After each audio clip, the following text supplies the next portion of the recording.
Arestado ng tracker team ng CADG Camarines Sur bilang lead unit kasama ang 2nd PMFC, PIU and Pasakaw MPS, Camarines Sur PPO, CIU and NCPO, 95 SAC, 9th SAB at HPG Camarines Sur.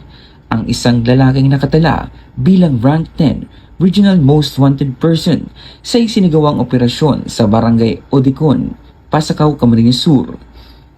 Kinilala ang naarestong akusado na isang 54 anyos na lalaki, may asawa at residente ng Zone 5, Barangay Odicon, Pasakaw, Camarines Sur.